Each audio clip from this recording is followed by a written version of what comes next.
Whisky കുട്ടപ്പായുടെ സഞ്ചയനമായിരുന്നു ഇന്ന്. രാവിലെ 8:30 Ezhukone Nila in ഹോട്ടലിലാണ് ചടങ്ങുകൾ നടന്നത്. ആദ്യം പ്രാർത്ഥന, പിന്നെ അവൻ്റെ ഓർമ്മകൾ പങ്കുവച്ച് പ്രാതൽ. കുട്ടപ്പായെ സ്നേഹിച്ചവരെയെല്ലാം കത്തിലൂടെ ക്ഷണിച്ചിരുന്നു അച്ഛനും അമ്മയും സഹോദരങ്ങളും. ആരാണ് വിസ്കി കുട്ടപ്പായി എന്നറിയുമ്പോഴാണ് കൗതുകം. കശുവണ്ടി വ്യവസായിയും എഴുകോൺ നിള പാലസ് ഉടമയുമായ കൊല്ലം കടപ്പാക്കട സ്വാസ്തികയിൽ സോമരാജിൻ്റെയും കുടുംബത്തിൻ്റെയും വളർത്തുനായ ആയിരുന്നു കുട്ടപ്പായി.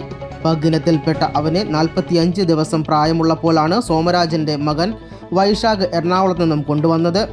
നല്ല തിരിച്ചറിവും വകതിരിവും ഉണ്ടായിരുന്ന നായക്കുട്ടിക്ക് അവർ വിസ്കി എന്ന് പേരിട്ടു. ഓമനപ്പേര് കുട്ടപ്പായി. അന്നു മുതൽ ഊണും ഉറക്കവും എല്ലാം വീട്ടുകാർക്കൊപ്പം. വാരിക്കൊടുത്താലേ ഭക്ഷണം കഴിക്കൂ. കുടുംബത്തിൻ്റെ എല്ലാ യാത്രകളിലും വിസ്കിയും കൂടെ കാണും. അവൻ്റെ എല്ലാ പിറന്നാളും കുടുംബത്തിന് ആഘോഷമായിരുന്നു. ഇടയ്ക്ക് ഫാക്ടറിയിൽ പോകുമ്പോൾ സോമരാജനും ഭാര്യയ്ക്കുമൊപ്പം വിസ്കിയും കൂടെ ഉണ്ടാകുമായിരുന്നു. തൊഴിലാളികൾക്കിടയിലും പ്രിയങ്കരനായിരുന്നു. കഴിഞ്ഞ ചൊവ്വാഴ്ചയായിരുന്നു 11 വയസ്സുള്ള അവൻ്റെ വിയോഗം. രാവിലെ ഒരു ശ്വാസമുട്ടലുണ്ടായി. സ്ഥിരം ഡോക്ടറെ വിളിച്ച് മരുന്ന് നൽകി. ഉച്ചയ്ക്ക് ഭക്ഷണം മടിച്ചു. എന്നിട്ടും വാരി കൊടുത്തു. കഴിച്ച ശേഷം തല താഴ്ത്തി കിടന്നു. പിന്നെ കണ്ണു തുറന്നില്ല.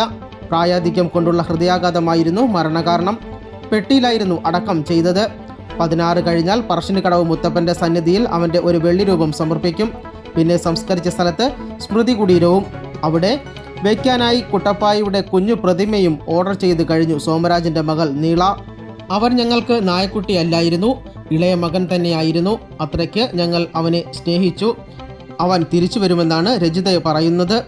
അതുകൊണ്ട് തന്നെയാണ് അവർ സഞ്ചയനക്കത്തിൽ ഇങ്ങനെ അച്ചടിച്ചത്: ഞങ്ങളുടെ മാലാക വിസ്കി കുട്ടപ്പായിയുടെ സ്നേഹസ്മരണയ്ക്ക് സോമരാജൻ അച്ഛൻ, രജിത അമ്മ, വൈശാഖ് സഹോദരൻ, നിള സഹോദരി എന്ന്.